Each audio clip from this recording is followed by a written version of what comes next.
boom, boom, boom, boom. I wish before I like entered every room, it would just be like, wah, wah, wah, wah, wah, and then like right as I step in the room, it's like boom, That would boom. be amazing. That'd be something. Yeah. That'd be quite an invention if we could have like our own soundtrack playing for ourselves, like while we walk through the room. So you're having a good day. It's like ding ding ding ding ding ding ding ding ding ding And ding then ding people ding know.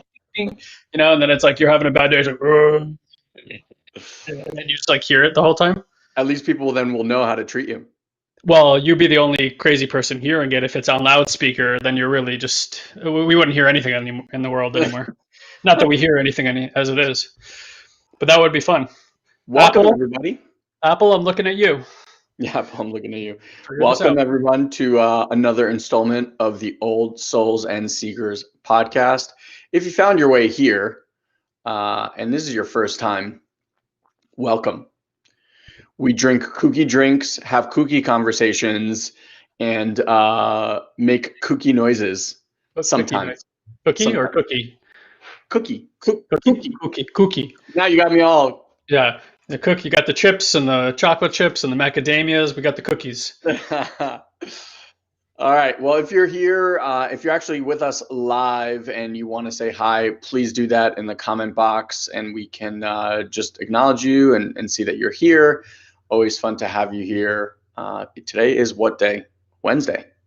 Happy Wednesday, wherever you are in the world. Probably you'll be listening to this on a podcast on a Monday. But it was Wednesday when this was recorded. So this is from the past coming to you into the present through the future. What'll really mess with you is no matter when you're listening to this, it was the present. It was.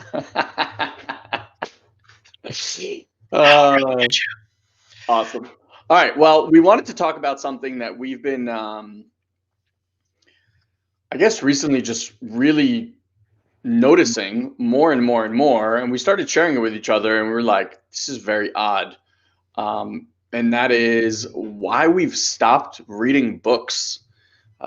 Just to give you some sort of context, Guy and I, for the last bunch of years, were reading anywhere between 50 to 100 books a year. I guess people would call us voracious readers. And you read a lot of books because you use a word like voracious. That was That's nice. why I did it. That's why I did it right there. I did it that way on purpose. Yeah. Thank you for doing that. Those are like people that are like, I'm a thespian. Yeah. And you just like that tells you a world about them, right? So I'd have to go Google thespian, unfortunately. So anyway, what shifted? Like, why is it that we went from 50 to 100 books? I said to the guy the other day, I think I've been on the same book now for the last like almost 6 months. I've listened to some audio. I will say that in between. Michael Singer still has my heart, and so I like to listen to him, but they're not really books. And yeah, what's your take? I think more accurately, the title would have been why we stopped reading personal development books. Because I have been reading or listening to books on investing, and I listen to channel. Yeah, which is different than books. Yeah. But I actually have been listening to, I will say this, with my kids and reading with my kids, which is really cool because they're 9 and 7 at this point. And I get to listen and read. So we listen to audiobooks and I read to them books that I would never read on my own, but like they're at that age where they're actually really cool books. Yeah. So yeah, I do that, but I agree with you. It's more like personal development books that we. Yeah. So I'm reading Green Eggs and Ham, lovely coming out of age tale. Yeah. And, My Day at the Aquarium, crowd pleaser, big favorite. he loves the puffy fish. Now every day I need to show him pictures of a fish puffing up, which hilariously is really just people acting badly towards this fish to make it respond in a fight or flight response. So every time I show it to him, I'm like, they're just treating the fish badly. By the way, his son is also 9 years old, so that's why this is so much funnier. No, it's not for my son. That's for me. Okay. That's awesome. Anyway, with that said, yeah, so I think more accurately, like the personal development stuff we left to the side. And, it's something we kind of realized when we were in the middle of teaching a 2-day intensive. And I'm like, bro, have you stopped reading books recently? And he's like, now that you mention it, he's like, yeah, I'm not really reading a lot of books. And I remember at that time, Elon asked people to raise their hands, and we actually just came off of a different call with the company we work with, and same thing. We've been asking this more regularly, and it's not to like downplay or to say reading books is bad. It's to hit a point home that for like why do we pursue personal development? Like let's start with that. I would say that for most of us, it's we want to feel better, admirable goal, and feel and honestly, like baseline is just feel safer. Right? Like I don't even, honestly, like I don't even know that people. Because think about 20 years ago or whatever, 19 years ago when we started, right? Like the idea of feeling safe wasn't even in a conversation. Yeah. It was Why don't like you feel safe? it was a lot more basic than that. It was like I'm stressed and I want to stop being stressed. I'm afraid all the time. I want to stop being afraid. My relationships, like I want to like fix because maybe I'm angry. I want to make more money. Things like that. I think safety came a lot farther down the road once we handled some of that stuff. Safety takes a level of awareness to realize that really everything you're doing is trying to get to more safety. Like we didn't have that early on. You're building this business, you're in this relationship, like everything, it just kind of boils down to just feeling safe and not feeling like you're gonna die because you don't have connection. And in its most boiled down terms, like I could pretty much take any example that anybody's telling me, and it's like, yeah, because you don't feel safe, and that leads to approval and other things that are like higher up the hierarchy there. So anyway, the idea with the books thing is like, so you have people raise hands and, have you read 10 books? Have you read 20 books, 30, 40, 50? We usually stop at 50, but if you're anything like Elon and I, you've probably read way more than 50 or listened to. 100. Yeah, 100, right? And here's the thing, like, so you read this book, it has this concept in it. You follow the concept, you try it out in your life, and you're like, well, it's nice. It kind of makes me feel better for a moment. And then this thing happens in your life and you kind of get back to this, oh, wow, that's still happening. Must have read the wrong book, doesn't have the right concept. Go grab another book, post on Facebook. This one's really popular these days. What's your favorite personal development book, right? And everyone jots down the same 30 books every single time. But that's the thing, right? It's like Amazon, top 10, top 20, top 30 books. That's what most people have read. And look, what it comes down to, at least from our perspective these days, is that if you're reading most personal development books, 90+% of them probably, more or less it's rehashed stuff. Once you've learned the foundations, those are the foundations. They have been principles and foundations since the dawn of civilization, where spirituality and personal development was part of what people became curious about.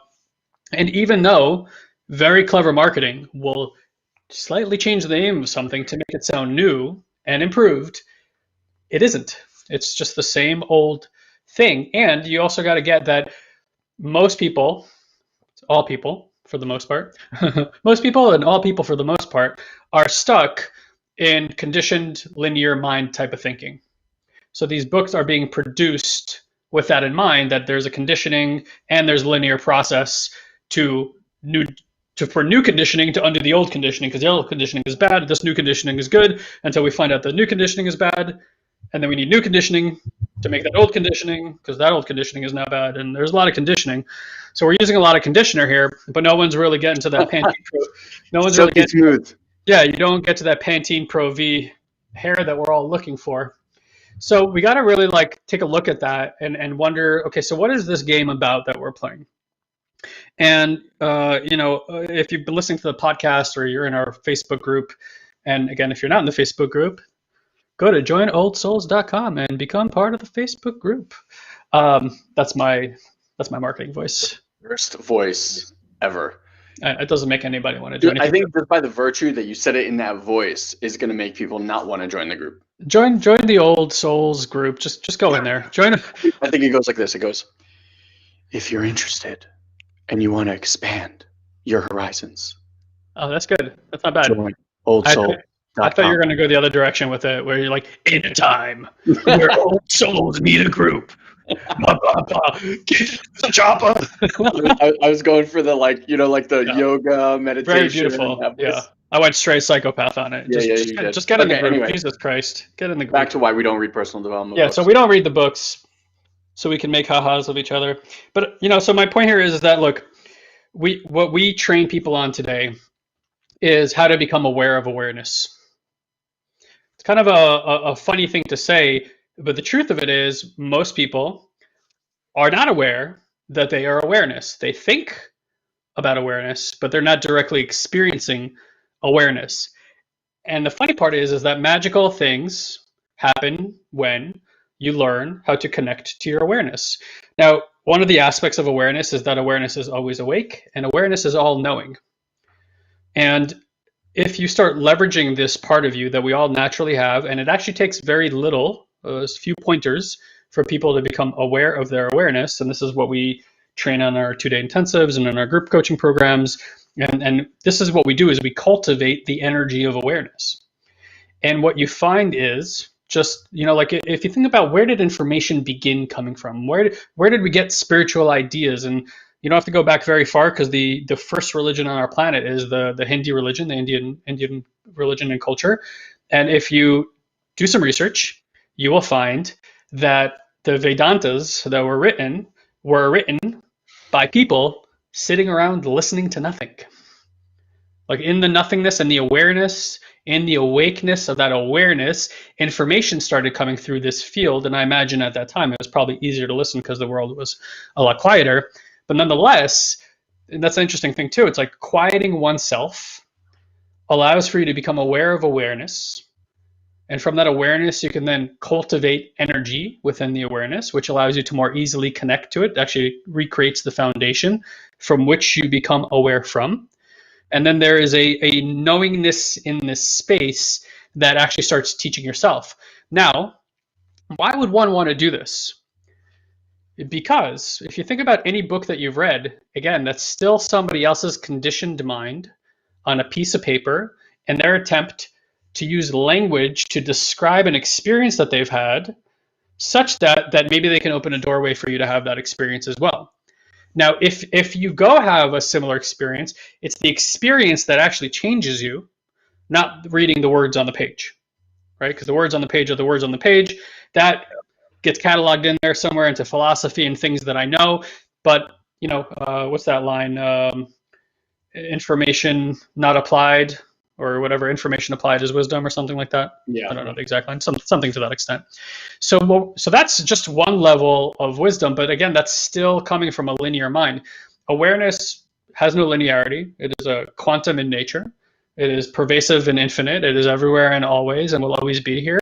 And it's the original face that you had before you were born and will continue to be that face and that awareness well after this meat sack becomes, dust in the ground again. So where do we want to rely on? Do we want to rely on the opinion of others to navigate us through our own spiritual practices and through our own awareness, which is our own alignment and our own frequency and vibration? Or do we want to connect to that awareness, which is the vibration, the frequency, and alignment of who and what you are beyond physicality, and then start using and leveraging that awareness to bring through the knowingness and the wisdom that comes from that place, which is nonlinear and not an infinite impossibility, and does not, is not bound by the rules and the laws of human morality. Something that just came through as you were talking. It's like, because Kelly wrote this great question. She's like, how do I stop my brain from working to enjoy the quiet to become aware? And I was thinking, well, obviously it took something for us to get to that place where stillness and quiet was available. Mm-hmm. Like this didn't happen overnight.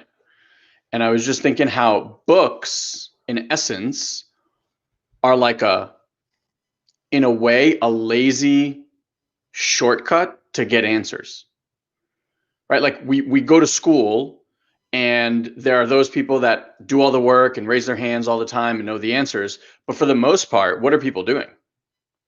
They just sit back and wait for the answers to be given to them. Mm-hmm. I think this is an important piece to add, by a perceived figure of authority. And oftentimes, and that means you're giving away your power to an authority figure to give you and tell you, A, that you're right and good and all those other things. So of course, then when we turn to a world, whether it's your boss or something else, or even a book, an author, right? Because authors are like the white lab coats from the early 20th century. If a person wore a white lab coat, they must be brilliant. I will give away all my power. Sure, sir, make all my medical decisions for me. Why I should take that pill? Give it, right? Like, and so today it's like, and entrepreneurs know this. They know that there's a perception that if I write a book, because you can't get on the stage today if you don't write a book, right? That there's an automatic panache. And if you guys see the quality of shit that people put out there just so they can say that they wrote a book so they can end up on the stage. Bestseller. Yeah, I'm an Amazon bestseller for 15 seconds. I took the snapshot. Everyone believe it, right? But it's like, it's kind of gotten to the point of ridiculousness because people don't investigate a lifetime and then put it into a book. They're like, I had an idea for a book. I'm, like whatever it is, and they just kind of self-publish. But in that same way, really, what I want to point to is that we give away our power to this perceived authority figure, and it's like, oh, they have the answer, and if they don't have the answer, there's another authority figure out there, and we get into this addictive thing about looking for the right authority to give us the answer. Yeah. So I was just thinking, like, a book is really a way to not do the practice of quieting yourself, getting all the stuff that's in the way of being quiet, allowing for awareness to connect to source and receive all of your internal wisdom and find the things that are in here. Because, like, at the end of the day, if I'm thinking of the work that we did, at times it was super uncomfortable. Sure. Right? Like, we processed grief, terror, sadness, frustration, all of it. And really, at times it was not comfortable and not easy. And in the releasing and healing of all of those things, what began to come through was this very clear voice. I'm just going to call it. It's not really a voice. I don't know how to. Different people experience it differently. For me, it's like, it's like a knowing. For me, it comes more in like visions and feelings. Sometimes it's auditory, but visions and feelings. For others, it could be fully auditory. Other people can get like full channeled messages, packets of download, whatever, people call it different things. But it's interesting. It's like the same way you were talking on the previous call about how phones, in a sense, made us lazy about directions. Like, when we were young, I knew how to drive. Even before I knew how to drive, I knew how to get to places because I would just pay attention. But now I live in my hometown. I've been here since 2008. When people tell me like, oh, it's on this street, and these are streets that I drive on, like, I've been on hundreds, if not thousands of times, I don't even bother to look for the street names. Right. Because everywhere I go, I just plug it in. Like, I can be 4 minutes away and I plug it in. There's very few places that I know. And it's so funny because all the streets from our childhood, I could tell you where all the streets are, what they're called. That's what I'm saying. But in San Diego, I really couldn't tell you what the street. I don't even bother. So I'm realizing it's this.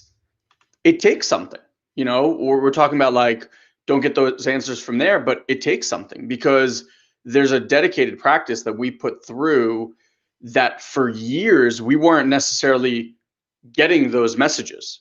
Now, as we dive into these deeper and deeper states of awareness, it just becomes easier and easier to grab that stuff. Whereas, before it's like, I'd rather just get it in a book because I'm not willing to do the work to get it on my own. Yeah. Well, so I want to come back to Kelly's question here because Kelly asked, how do I stop my brain from working to enjoy the quiet, to become aware? So here's the funny part. To become aware does not require you to quiet your mind. Just want to say that again. To become aware, to actually be present with awareness, does not require you to quiet your mind. And in fact, if you spend your time in meditation trying to quiet your mind, you will not be aware. This is a radical displacement from what most meditation will have you think is the goal of meditation. Because meditation actually does not have a goal. And the goal of meditation is not to quiet your mind. You can get to awareness without quieting your mind. For those of you guys listening, dramatic pause. You just don't. One of the byproducts of then being in awareness longer will naturally be a quieting of a mind without any effort on your part. People think awareness is a destination or a process to get to instead of an already isness that is here all the time that you are just not aware of itself. So until your awareness becomes aware of awareness, you are not aware. Yeah, Kelly, mind blown. Yeah, and we're not blowing minds here, we're expanding minds. Right, but thank you. I like when we blow minds too. You don't, it's just not a requirement. Your awareness is as innate as moving your right index finger.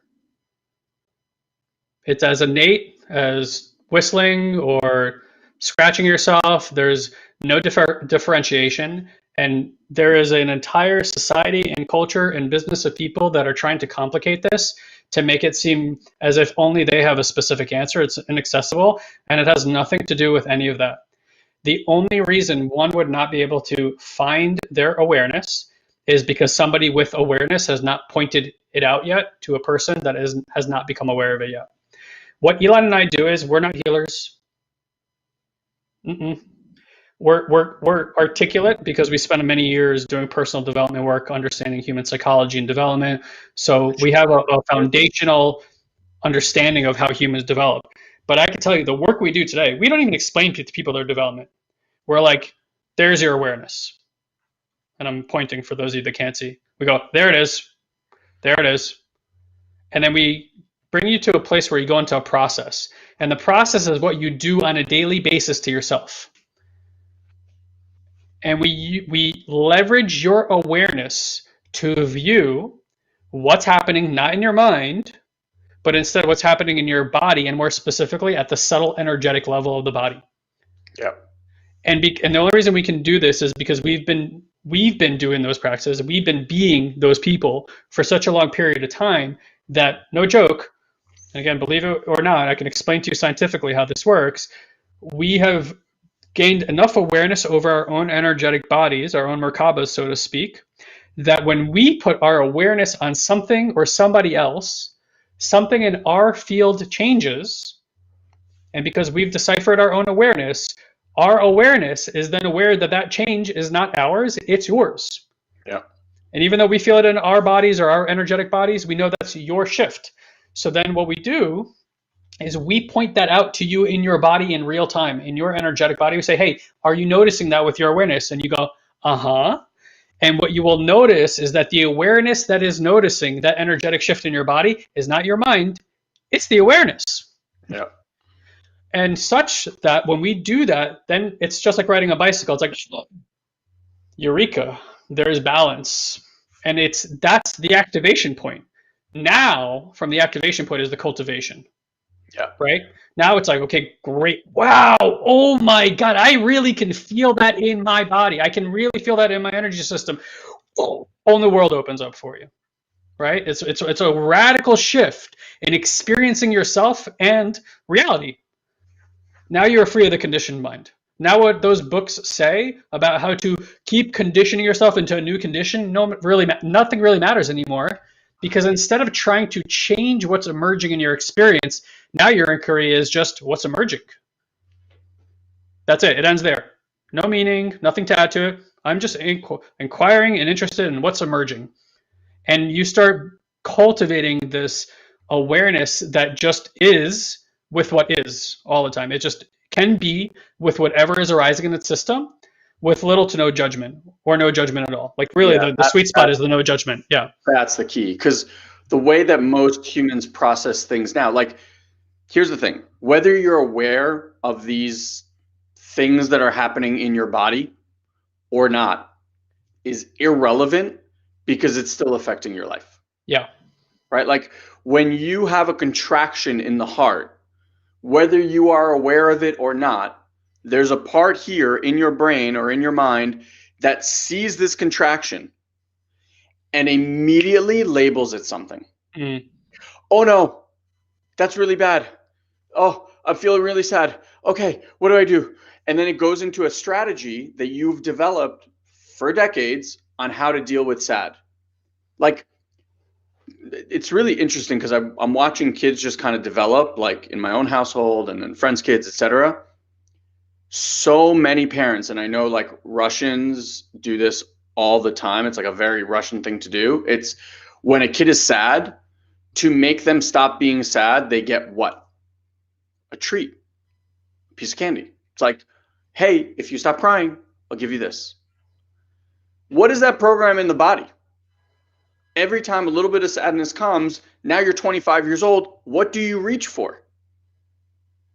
You didn't even do that. That was programmed in you. And so it's like, that stuff is impacting your every moment by moment existence. And it's the labeling of it. It's the part that goes, oh, this is anxiety. Oh, this is stress. Oh, this is whatever. Pain. That's the stuff that actually makes it stay, because there's a resistance to that. Now you're like, oh, that level of pain is bad. I need to make this go away. And you just start going down that pathway. And that's really, by the way, that's really important, because where the judgment is coming from is moral conditioning. Yes. What's moral and not moral. You've been told what's good a human, what's bad human.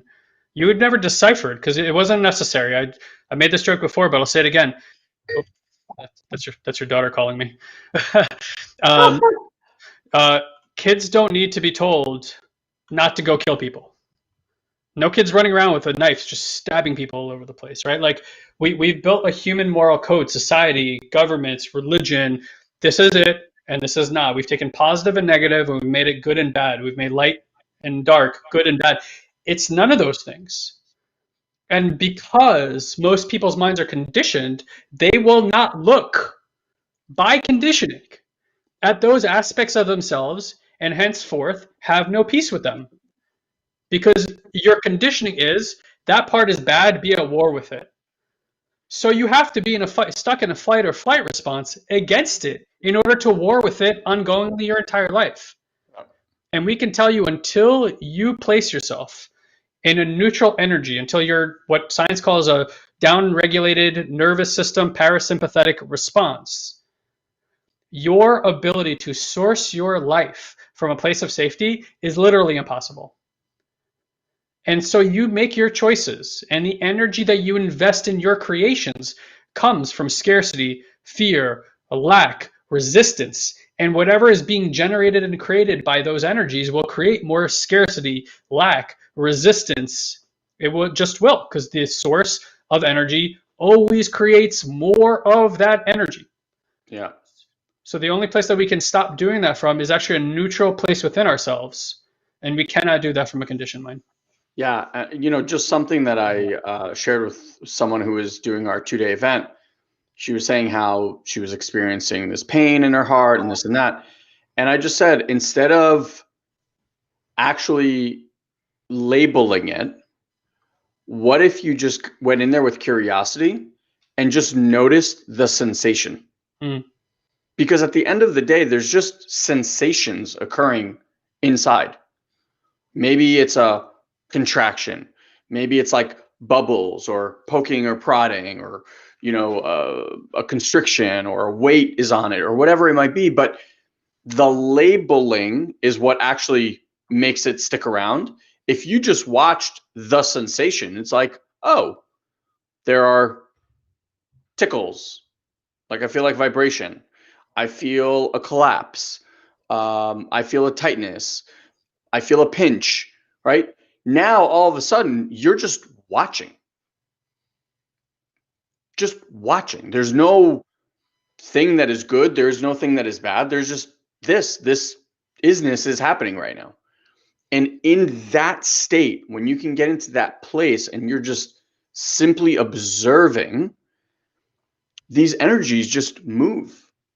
And you don't have to, like, you think this is some superpower, but we're all born with this. You watch any kid, 4-year-old, 5-year-old kid, they can go from playing, having the time of their lives, to tantrum, kicking and screaming on the ground, back to playing and having the best time with their friends, all in a span of about 6 minutes.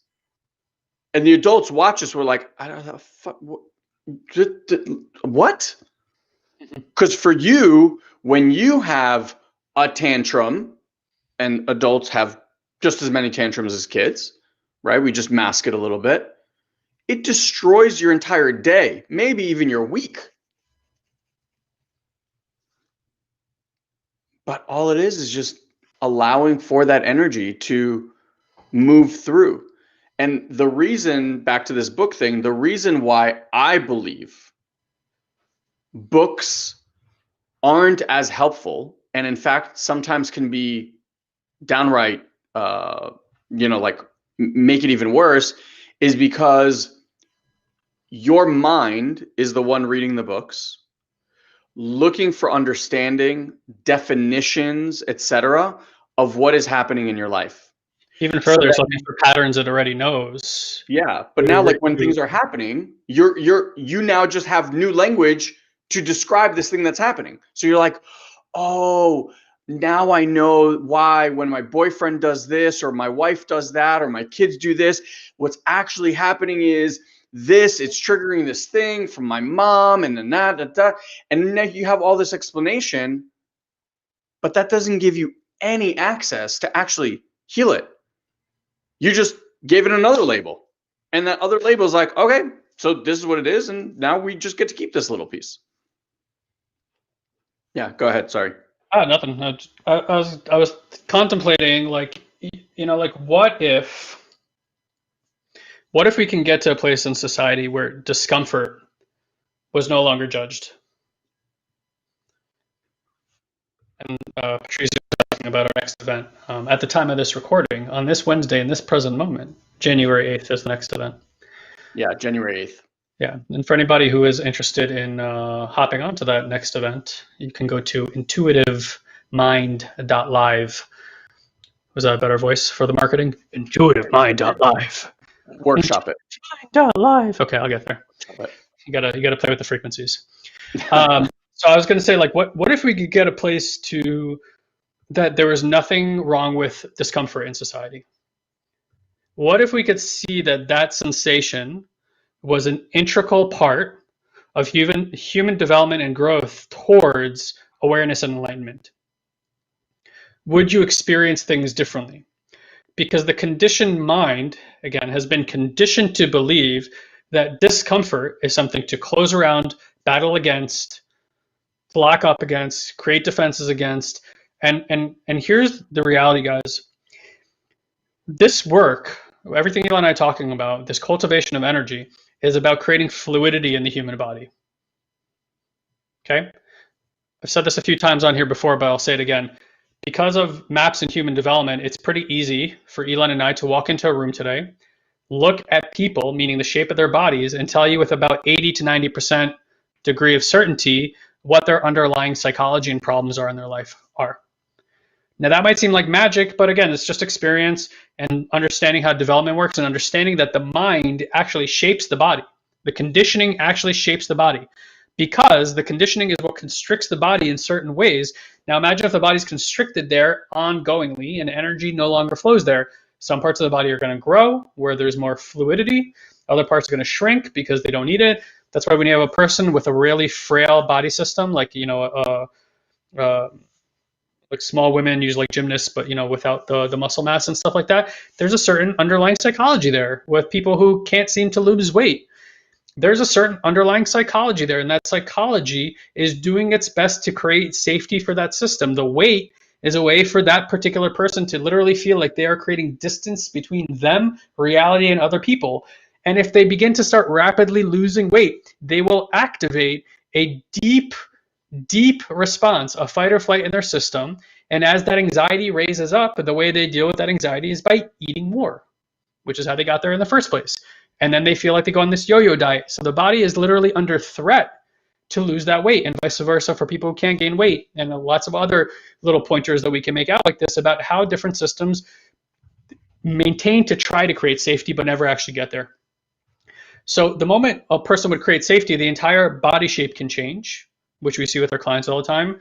It's happened to us with weight loss and stuff like that. Again, it really is just a matter of safety. So if we could redesign as a conditioning process for humanity, that discomfort wasn't something to avoid, defend against, whatever, and instead we got the purview of the unconditioned, aware mind that watches sensation as nothing more than sensation, what you build up over time is a network, a body, a system that is very energetically fluid.